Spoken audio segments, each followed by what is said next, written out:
Bonjour et bienvenue dans la chaîne de Mathématiques Sciences. Aujourd'hui, je vais vous expliquer une nouvelle vidéo pour les premières donc en spécialité physique-chimie, toujours sur le thème numéro 1, constitution, transformation de la matière. Et dans cette vidéo pour les premières en spé physique-chimie, on va s'intéresser ici à la détermination d'une quantité de matière en dissolution. Ok? Donc là, c'est encore une nouvelle méthode de détermination de quantité de matière que je vais vous livrer juste ici. Parce que jusque-là, on avait appris quelques formules pour déterminer une quantité de matière à l'aide de tout ça, dans le cas des solides, dans le cas des liquides, dans le cas des gaz. Ok, on avait appris aussi avec la concentration molaire. Et mine de rien, et dans le cas des dissolutions, on ne sait pas encore totalement faire. Donc là, justement, ça va être la nouvelle chose, la nouveauté.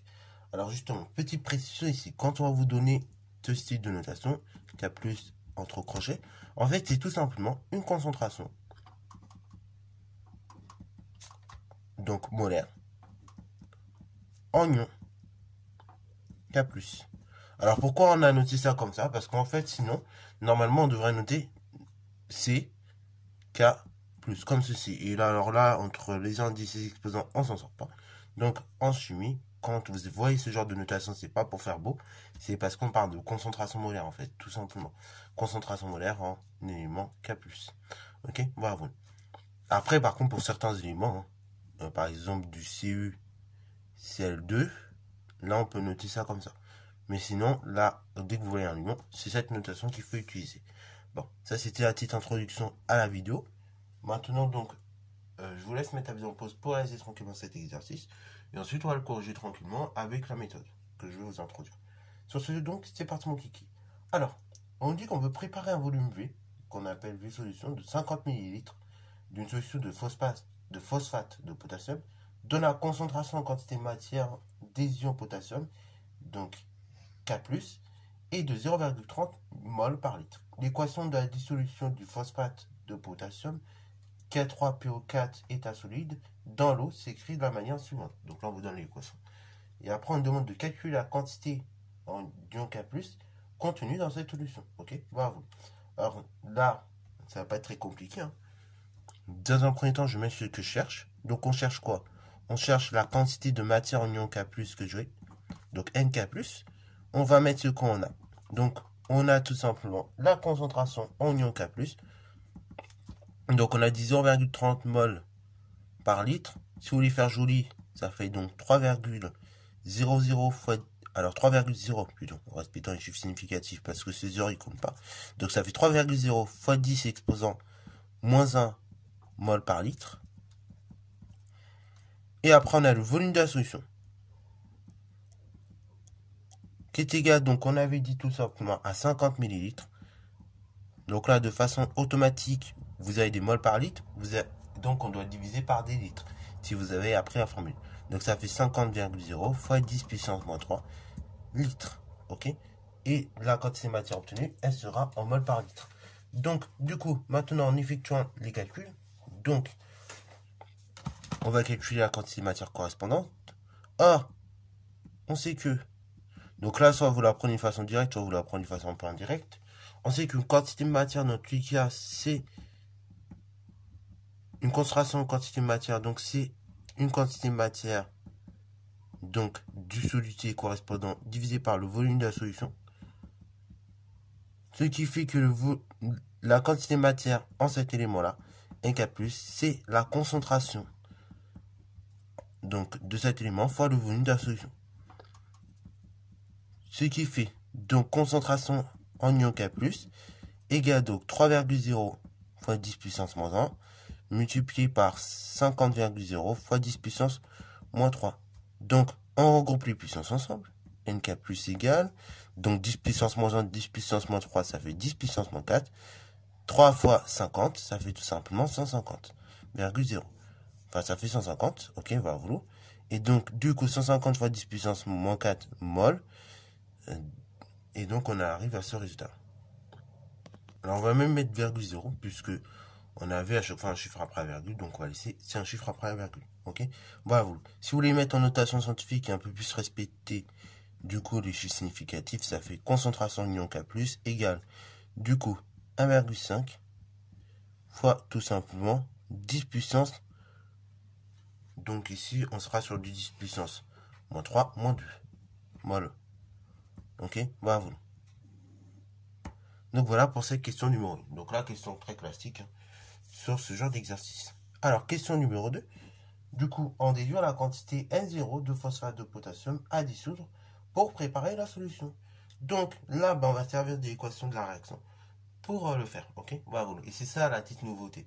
Contrairement à ce qu'on avait vu contrairement au début d'année, on faisait de façon classique avec N sur V et tout ça. Là, maintenant, c'est égal donc N sur V. Donc là, maintenant, on va servir de l'équation de la dissolution. D'après l'équation de la dissolution, si je observe l'équation de la dissolution, on va regarder au niveau des coefficients stoichiométriques. Donc d'après l'équation de la dissolution, lorsqu'on mélange un composé, donc là on met de l'élément concerné, donc de K3, donc PO4 à l'état solide, on obtient 3 ions K+. Autrement dit, on en déduit la relation suivante. C'est-à-dire que la quantité de matière en ion, en élément K3 PO4, c'est 3 fois la quantité de matière en ion K+. Pardon, c'est l'inverse même. C'est tout simplement 3 fois la quantité en ion en espèce chimique, donc K3PO4, qui nous donne donc la quantité de matière en ion K+. Ok, bravo. Donc si je veux la quantité de matière en espèce chimique K3PO4, je vais prendre la quantité de matière d'ion potassium que je vais diviser par 3. Ce qui fait donc N K3PO4 égale 1,5 fois 10 puissance moins 2 divisé par 3. Ce qui fait N K3PO4 égale, alors là il y a deux manières de donner le résultat. Soit vous mettez 0,5 fois 10 puissance moins 2, ou soit vous mettez tout simplement donc 0,5, ce qui fait 5,0 fois 10 puissance moins 3. Et donc là on sera en mol. Voilà, donc ça c'est pour la question 2. Donc voyez un petit peu la nouvelle méthode. Donc là maintenant, avec cette nouvelle méthode, avec l'équation, on peut déterminer comme ça une concentration. Ok.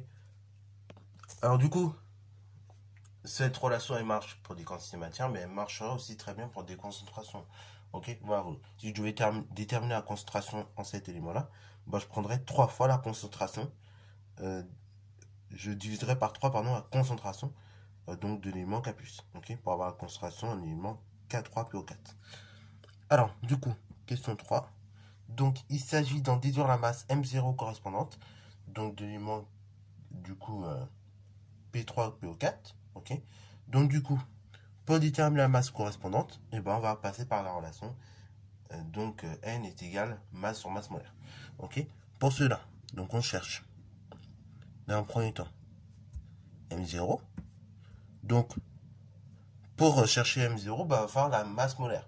Or, la masse molaire, bah, je ne l'ai pas de façon directe. Donc, on va faire ça en deux temps. C'est-à-dire qu'il nous faut d'abord la masse molaire. Donc, on va chercher la masse molaire de cet élément-là. Donc, K3, PO4. Donc, on a, normalement, deux masses molaires. La masse molaire de l'élément potassium. Donc, on a dit 39,1 grammes par mol. Donc, moins 1, bien évidemment. La masse molaire. Donc, on a le potassium, on a la masse molaire de l'élément P. Donc là, du coup, du phosphate, qui est de 31,0 grammes par mol. Et on a la masse molaire également de l'oxygène, qui est de 16,0 grammes par mol. Or, donc là, on sait que la masse molaire de l'ensemble, de l'élément K3PO4, c'est donc 3 fois la masse molaire tout simplement du potassium, plus tout simplement une fois la masse molaire du phosphate plus 4 fois la masse molaire de l'oxygène. Donc, on fait les calculs. M4,3PO4, on remplace. C'est 3 fois, du coup, on avait dit 39,1, plus, du coup, 31,0, plus 4 fois. Donc, 4 fois, tout simplement, 16,0. Alors là, je vais faire le calcul à la calculatrice pour le coup, pour avoir une valeur un peu plus approchée de la chose, ou exacte. Là, ce sera plus exact quand même. Pour que vous puissiez voir un petit peu qu'est-ce que ça donne en termes de masse molaire. Alors du coup, ça nous fait, en respectant les chiffres significatifs, 212,3. Donc là, on est toujours en grammes par mol. Alors, j'ai la masse molaire maintenant de l'ensemble. Ok, voilà. Donc maintenant, il nous faut la masse de départ. Donc là, maintenant, à partir de maintenant, je peux déclencher la recherche de la masse. Donc on cherche M0. Donc pour cela, on a la quantité matière en élément K3PO4. Donc du coup, c'était tout simplement 5,0 fois 10 puissance moins 3 mol. On a la masse molaire de cet élément-là, M K3PO4. Donc 212,3 grammes par mol. Or, on sait que... Alors là, je ne vais pas réécrire avec les symboles chimiques, mais N est égal masse sur masse molaire. Donc la masse, c'est la quantité matière multipliée par masse molaire. C'est-à-dire, c'est tout simplement la quantité matière 5,0 fois 10 puissance moins 3 que je multiplie par les 212,3. Ce qui veut dire que la masse est égale à la chose suivante. Donc là, on va effectuer le calcul. Hein. Ça fait du coup 5 fois 10 moins 3. Ok, voilà, que je multiplie par 212,3. Ok, bravo. Et donc, quand j'effectue mon calcul, j'obtiens tout simplement 1, donc là, en respectant les chiffres significatifs, bien évidemment, j'obtiens 1, donc pas 1,06, mais on va dire 1,1. Donc là, on est en grammes. Ok, bravo. Et voilà, donc c'est la fin de cet exercice. Donc, vous avez vu que grosso modo, on a quand même pu réutiliser des notions essentielles de concentration, de calcul de quantité matière, tout ça. Donc voilà, vous voyez que finalement, c'est pas des choses qui durent juste un chapitre et puis on s'en sert plus. Là, on s'en sert quand même assez régulièrement. Et donc, ces notions-là, il faut quand même bien les avoir en tête, notamment si vous voulez aller en terminale spé physique chimie, puisque là, je suis en train de le faire en mettant le programme de spé physique de terminale. Enfin, je suis en train de constituer les cours, du moins. Et donc là, ils sont d'ailleurs sur mon drive, si vous voulez aller les voir, pour avoir un petit peu une idée de qu'est-ce que ça donne. Donc, je peux vous dire que pour aller en terminale spé physique, ces notions-là, il faut les avoir en tête. Donc, c'est pour ça qu'il faut que vous soyez à l'aise déjà dès la première pour qu'en terminale, il n'y ait pas trop de soucis au niveau des calculs de quantité matière et notamment de concentration. C'est surtout ces notions-là où vous allez en avoir beaucoup besoin. Ok ? Sur ce, c'est la fin de cette vidéo.